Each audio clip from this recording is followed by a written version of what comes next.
Picture a closed-door hearing room deep under the U.S. Capitol where the air feels recycled and every chair squeaks like it's nervous. In this imagined version of Washington, Congresswoman Alexandria Ocasio-Cortez sits at a witness table while a man identified as Dan Bongino speaks in that flat, "I'm just reading the numbers" cadence. He isn't performing. He isn't grandstanding. He's doing the thing cops and auditors do when they want the math to do the yelling for them. And the math, at least in this story, lands like a paperweight.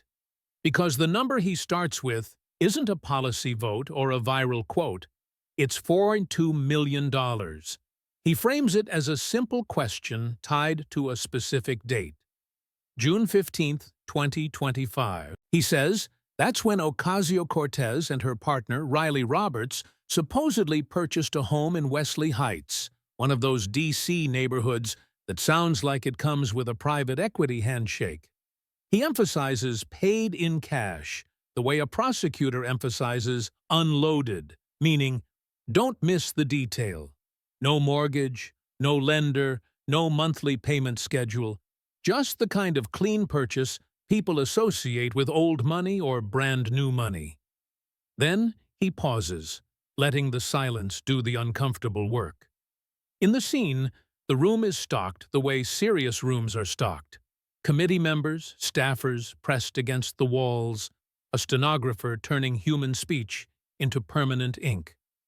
The date in the script is November 3, 2025, and it's labeled Closed Session, which in D.C. usually means closed until it isn't. Ocasio-Cortez wears a blazer that reads "Camera Ready," and she has attorneys beside her who look expensive in the way only tailored restraint can look expensive. The irony practically writes itself, but the narrator in me doesn't have to scream it. It's right there in the optics. How many Americans hear "working-class champion" and picture three high-priced lawyers flanking the witness? The question Bongino poses is blunt on purpose. How do you buy a $4.2 million house on a government salary? He cites her congressional pay as $174,000 and runs the timeline back to 2019, like he's building a fence around the plausible. Even if you lived like a monk, no rent, no food, no taxes, no life, you still don't land at $4.2 million in a handful of years. So he asks where the gap came from, and he does it like he expects a straight answer. In a political town, that's almost comedic, like asking a magician to show you the trap door. Ocasio-Cortez, in this telling, starts with a defensive line that sounds familiar to anyone who's watched modern American politics: privacy, harassment, motive. She tries to pivot into the idea that she's being targeted because she's disruptive, because she's loud, because she's effective. And sure, that's a story a lot of politicians can sell, because the country is trained to believe every inquiry is war by other means. But the script's tension comes from a different claim. What if the evidence is boring enough to be lethal? What if the receipts are so dull, so bank statement plain, they can't be meme deflected? So the narrator introduces the props: binders, printouts, wire confirmations, LLC paperwork. There's a second figure in the scene, Special Agent Jennifer Martinez, described as someone who lives in spreadsheets and subpoenas, not cable news adrenaline. Bongino, in this dramatized setup, plays the role of the calm delivery man bringing an ugly package to the table. He slides copies around like he's feeding sharks. Everyone gets a page. Everyone sees the same highlighted lines. And in that moment, the hearing stops feeling like politics and starts feeling like accounting. He points to 3 transfers in early June 2025, and he reads them out with the slow clarity of a man who wants the audience to memorize them. June 8, $1.2 million. June 10, $1.5 million. June 12, $1.5 million. Then he adds them up 4.2 million, like he's daring someone to pretend they don't understand arithmetic. The senders, he says, are LLCs with names that sound like Focus Grouped Virtue, Progressive Future Fund, Grassroots Action Network, Democratic Advancement Coalition. In the story, all three are registered in Delaware, because Delaware is where American money goes when it wants to wear a mask. He doesn't call it criminal as a fact. He frames it as a pattern that raises questions any sane person would ask. Why would three separate entities with no public donor lists and no obvious storefront presence send identical to the penny funding that matches a luxury home purchase? Why would the timing line up that neatly unless the timing was the point? A committee member, Virginia Fox, in this script, asks the obvious. Who's behind these companies?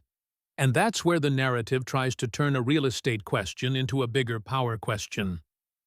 Bongino claims their trail points back to Democracy Alliance, described as a donor coordination hub for wealthy progressive giving. Then he pushes the story further up the chain by invoking George Soros and Open Society Foundations, because that name is political gasoline in America. If you're writing a dramatic hearing scene, you know exactly what that word does to a room. Now, here's where a careful narrator has to slow down and do some honesty. In real life, names, titles, and roles matter, and people deserve fairness because reputations aren't props. So in this piece, I'm treating these links as the alleged structure inside a fictionalized scenario, and if this were true framework, not a verdict. The script uses the idea of Soros-linked networks as a rhetorical mirror. A politician famous for condemning dark money, allegedly touched by money that looks dark. And the tension is that hypocrisy, not certainty. Bongino in the script throws a flowchart onto a screen, because modern politics loves visuals the way juries love timelines. The chart is described as lines moving from big donors to a hub, then splitting into intermediary boxes, then landing in a personal LLC. It's designed to make the audience feel like the labyrinth is intentional, not incidental. He talks about shell companies as mechanisms that obscure, not explain, and he calls Delaware a haven, which is basically a polite way to say mask shop. Then he lands the punch. The money ends up not in a campaign committee, but in a personal entity tied to a home purchase.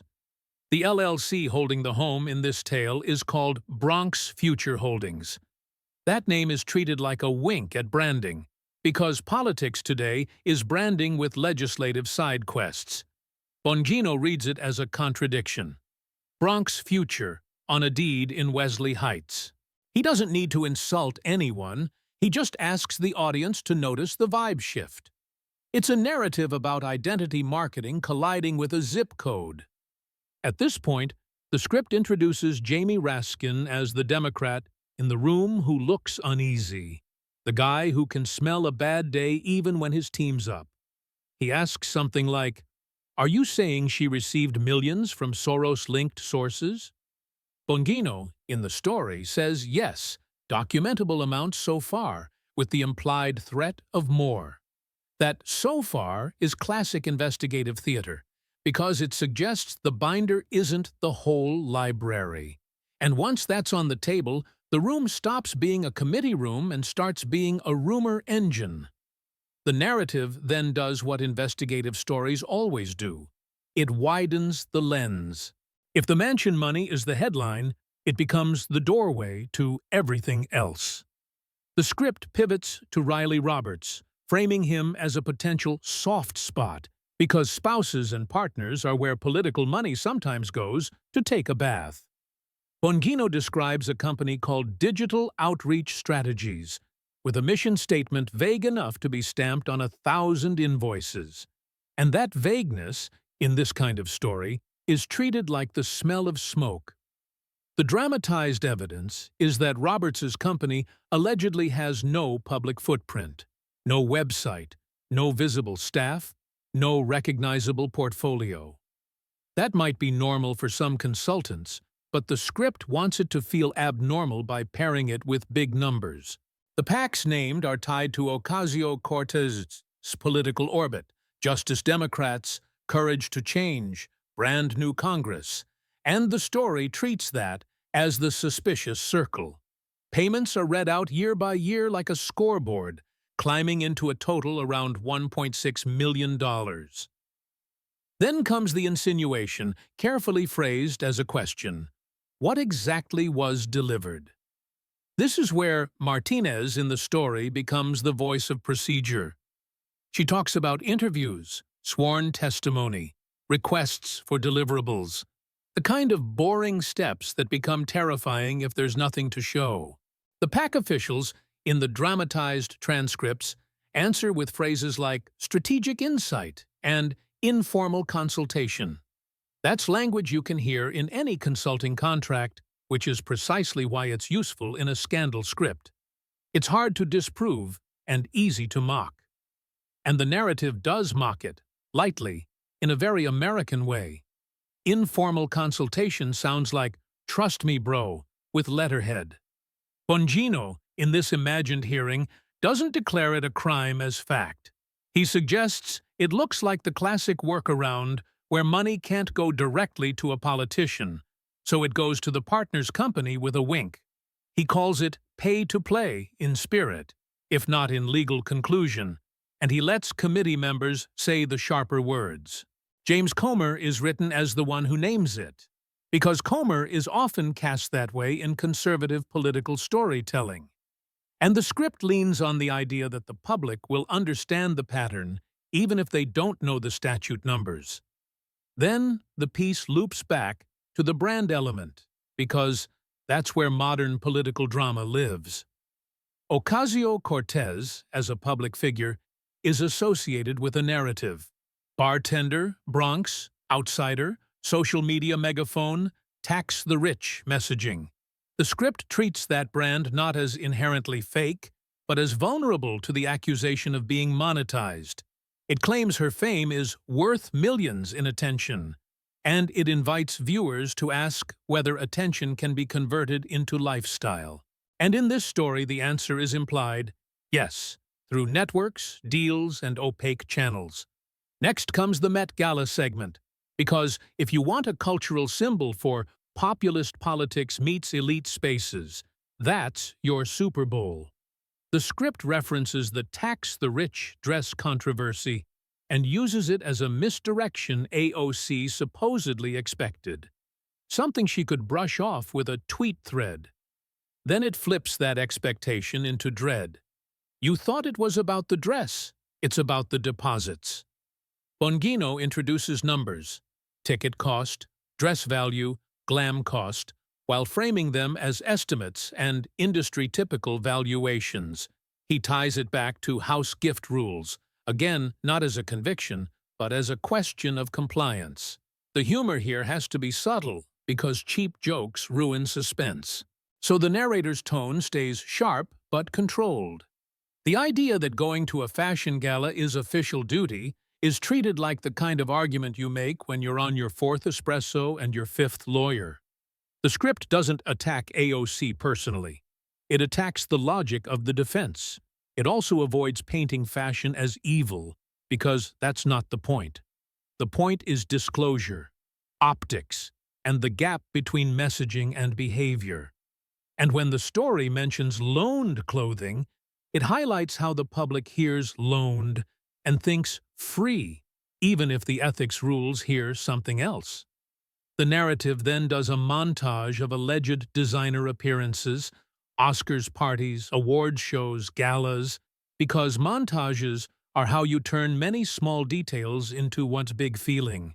It assigns estimates to gowns and totals them to a headline number around $152,000 over several years. It emphasizes unreported as the key word, not illegal, because the goal is to keep it in the realm of suspicious questions rather than definitive criminal claims. It introduces Susan Wild as the Democrat trying to offer the "maybe she didn't understand" off-ramp. And then It closes that off by reminding the audience that members get ethics training, so ignorance is a hard sell. Now the story goes for the most old-school American weapon: tax math. Bongino claims subpoenas, redacted returns, and a pattern of reported income that doesn't appear to match lifestyle. The script lists income jumps from year to year: salary plus book money plus speaking fees, while arguing the savings still don't plausibly cover the home and the glam. Again, it's framed as a mismatch, not a proven felony, because the narrator is careful to keep it as "this raises questions." But the narrative pressure is built around the idea that the numbers don't add up, which is basically the phrase that ends careers. In America, you can survive almost anything except arithmetic when it turns on you. The script then uses the classic split-screen trick: public statements on one side, alleged bank transfers on the other. It quotes or paraphrases her rhetoric about billionaires and dark money, because that's the moral contrast the story wants. It pairs that rhetoric with the "if true" evidence trail, inviting viewers to experience cognitive whiplash. The writer's goal is clear: create the sensation of betrayal without stating a legal conclusion. And that sensation is the fuel of political entertainment, whether you love her or hate her. At a certain point, the script has to give AOC a moment to push back, because no drama is satisfying if the subject is just silent. She stands. She says it's outrageous. She says she believes in her votes. She says she's being targeted. Bongino cuts her off in the scene, not with insults, but with a tighter question. If you oppose billionaire influence, why take billionaire-linked money at all? That's the rhetorical trap. It forces the audience to weigh ends against means. And Americans are famously split on that. The story doesn't need to prove a crime to make that trap effective. It only needs to make the question feel unavoidable. Then the script moves toward its taking the fifth crescendo, because nothing reads like trouble to the average viewer the way that phrase reads like trouble. Ocasio-Cortez's attorney is identified as Mark E. Elias, which is a real name with real associations in political law, so it's used carefully here as part of the fictional narrative. He warns about self-incrimination risk, which is a standard legal move in many scenarios, guilty or not. The committee room reacts like it always reacts in American storytelling. Whispers, shock, that feeling that the temperature dropped, and the narrator frames it not as proof, but as devastating optics, because optics are the real currency of scandals. Bongino then asks yes or no questions in a list, because lists feel like hammer blows. Did you receive money from Soros-linked groups? Did you use it to buy a personal home? Did your partner's firm receive large sums for work that can't be clearly identified?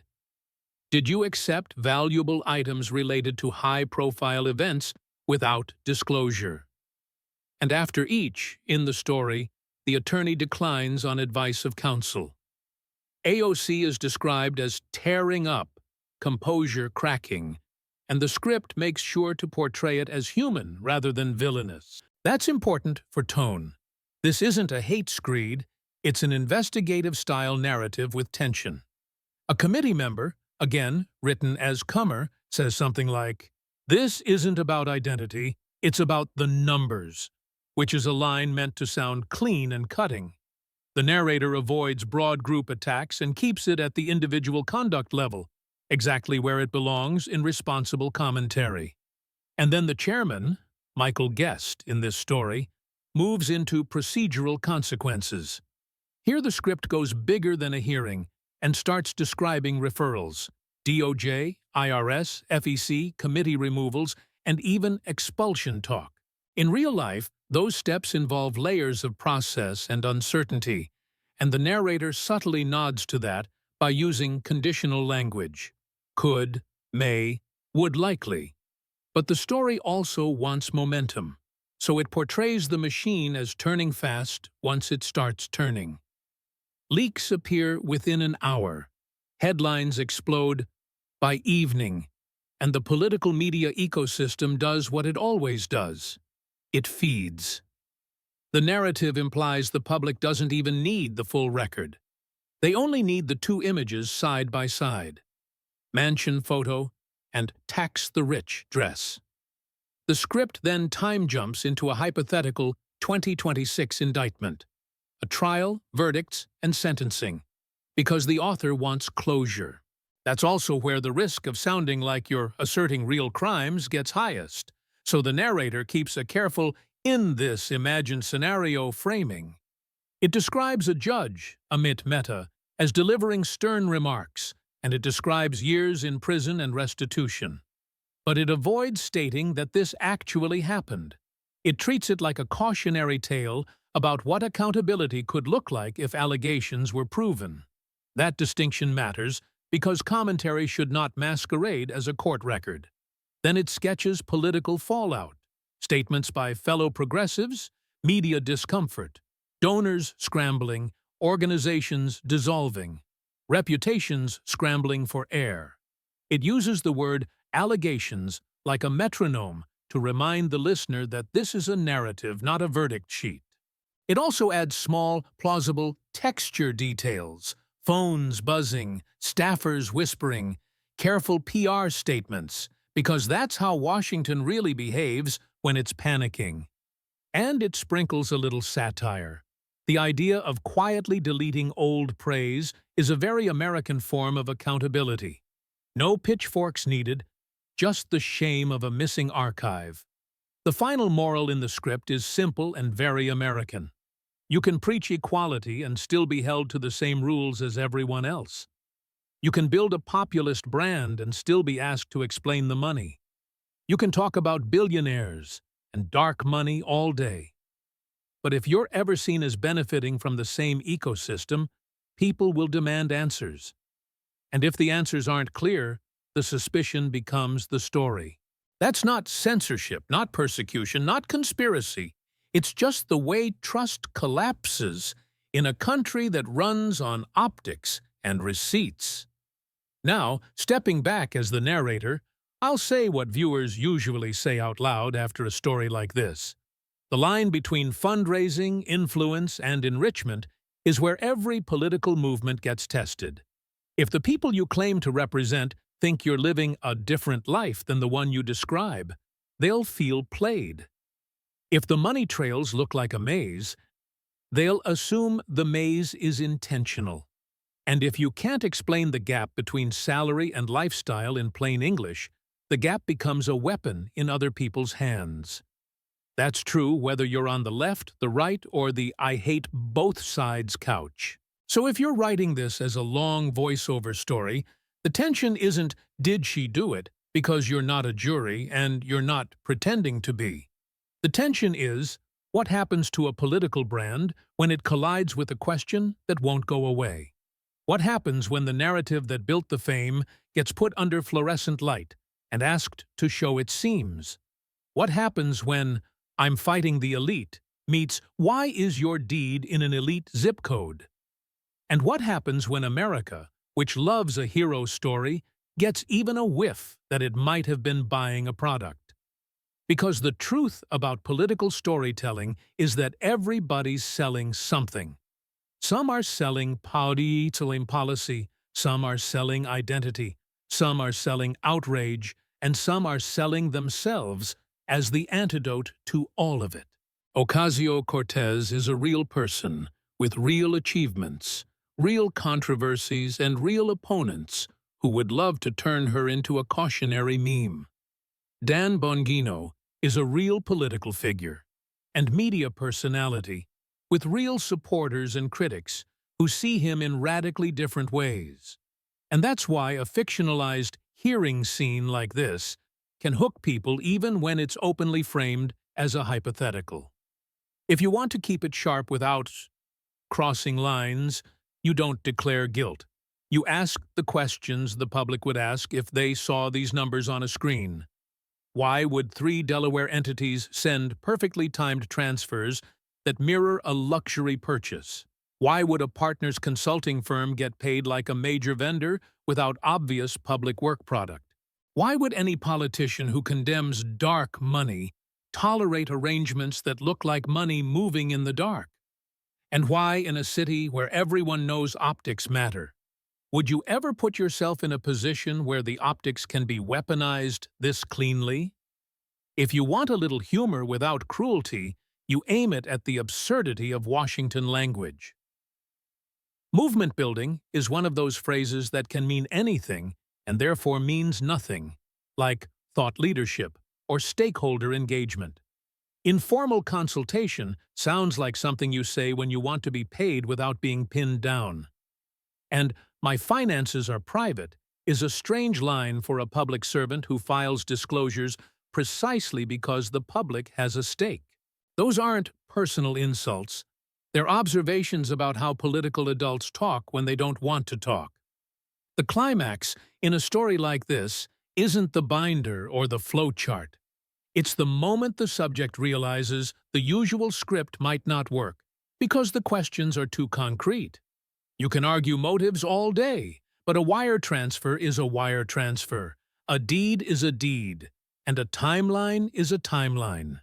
Even if every allegation were ultimately explained, the public rarely sits through the explanation once the first wave hits. That's the brutal reality of American scandal culture. The question goes viral. The answer gets fact-checked in a quieter room. And that's why the strongest version of this voiceover, if you're aiming for suspense, keeps returning to the same refrain. Does it add up? Not, is she guilty? Not, lock her up. None of that. Just, does it add up? Asked again and again from different angles, like a song hook.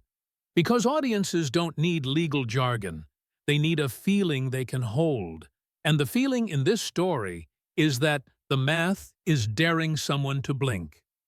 After the room empties in that imagined Capitol basement, the story doesn't actually end. Because Washington stories never end where the gavel falls. They migrate into hallways, into text messages, into carefully worded statements that say a lot by saying almost nothing. In this version of events, aides walk fast, phones pressed to their ears, already rehearsing sentences that start with "to be clear" and end with "we take these matters seriously." The oxygen in the building changes, not because a verdict has been reached, but because uncertainty is contagious. And uncertainty, in American politics, is often more dangerous than bad news. Outside the room, the first leaks aren't detailed exhibits or sworn testimony. They're vibes. A reporter hears that the hearing went longer than expected, which in D.C. is code for someone's sweating. Another hears that the FBI presence was unusual, which really means nobody thought this was routine anymore. Within minutes, social media fills the vacuum with speculation dressed up as certainty, because speculation travels faster than nuance ever will. Supporters of Alexandria Ocasio-Cortez react the way loyal supporters usually do, by circling the wagons. They ask who benefits from this narrative and why it's happening now. They point out, correctly, that powerful interests have been trying to knock her down since the day she upset an entrenched incumbent. They remind everyone that investigations can be political theater, that allegations are not convictions, and that women in power often face scrutiny men never see. All of that can be true at the same time the questions remain unanswered. Critics, meanwhile, don't wait for details. They never do. For them, the word mansion is enough, because it's a shortcut to a feeling they've always had about her. They share photos, zoom in on square footage, compare Zillow listings to median rents in the Bronx. They don't argue policy. They argue lifestyle, because lifestyle is easier to mock than legislation. Cable news panels fill up fast. One side frames it as accountability, the other as persecution.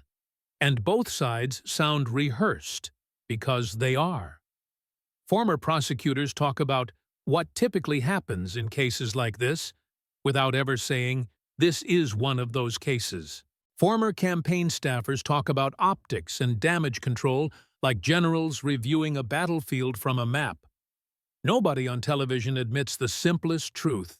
They don't know where this is going. In the imagined days that follow, Ocasio-Cortez releases a statement that is lawyered to the bone. It says she welcomes transparency, that she's complied with all disclosure requirements to the best of her understanding, and that she looks forward to clearing up any confusion. It does not explain the money in plain English. It does not walk the public through dates, amounts, or accounts. And in a scandal cycle, absence of detail becomes its own narrative. Her allies urge patience. They remind audiences that financial arrangements can be complex, that consulting and book deals are common, and that headlines often flatten reality. They say investigations take time, and that rushing to judgment helps no one.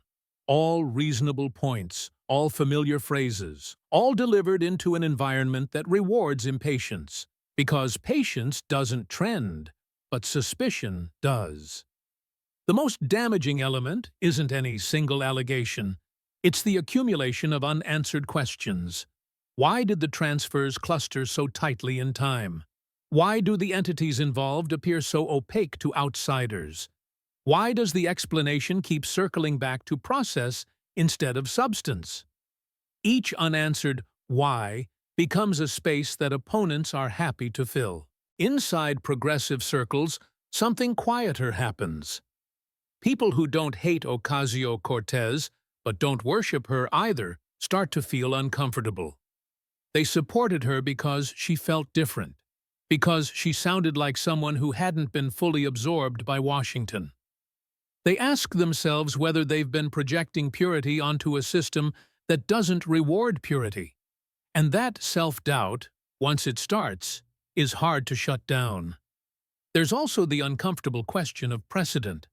If a figure built on anti-elite messaging is seen as benefiting from elite structures, what does that say about the movement?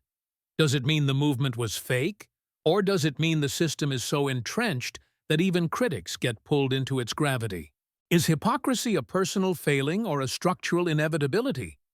Those are not questions that can be answered in a chyron.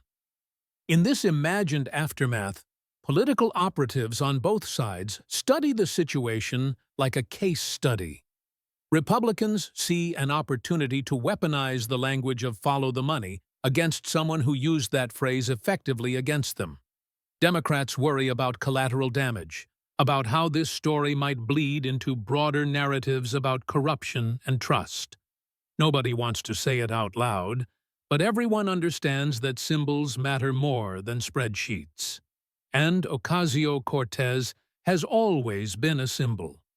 The irony is that none of this requires a final determination to do its work. Careers have been reshaped by far less than a lingering cloud. In American politics, "under investigation" is a phrase that can haunt even if it eventually evaporates. It forces every future sentence to be prefaced with context, every appearance to be filtered through suspicion. It turns even friendly questions into minefields. As days turn into weeks, attention drifts the way it always does. Another outrage emerges. Another clip goes viral. Another politician says something outrageous enough to steal the spotlight. But the story doesn't disappear. It just sinks into a background hum. Whenever Ocasio-Cortez speaks about wealth, someone replies with a house emoji. Whenever she tweets about dark money, someone asks about Delaware. That's the real consequence of narratives like this, whether they're ultimately validated or dismantled. They don't need to win in court to win in culture. They just need to plant a question mark that refuses to go away. And question marks are stubborn things. They don't apologize when they're wrong. They just linger until something louder pushes them aside. From a distance, The whole episode reads like a warning label on modern political fame.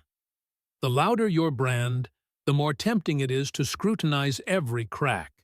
The more you trade in moral clarity, the less tolerance people have for ambiguity in your own life. That may not be fair, but fairness has never been the organizing principle of American politics. Perception has. If there's a lesson here, it's not about one person or one party. It's about the danger of collapsing complex financial realities into slogans and expecting reality to cooperate. It's about how quickly moral storytelling can turn into moral accounting. And it's about how a movement built on authenticity has to guard that authenticity like a fragile asset. Because once people suspect it's performative, they stop listening altogether. In the end, this imagined continuation doesn't claim to know how any investigation would conclude. It doesn't declare guilt or innocence, because those are determinations for processes far slower and quieter than the internet. What it does suggest is simpler and more unsettling, that trust, once shaken, is rarely restored to its original shape. You can clarify facts, correct records, even vindicate yourself, and still find that the echo remains. In politics, echoes are often louder than conclusions, and so the story leaves us not with a verdict, but with a mirror. A mirror held up to a system where branding and belief collide with money and power. A mirror that asks whether any politician can truly stand outside the structures they critique. A mirror that forces supporters and critics alike to confront their own assumptions.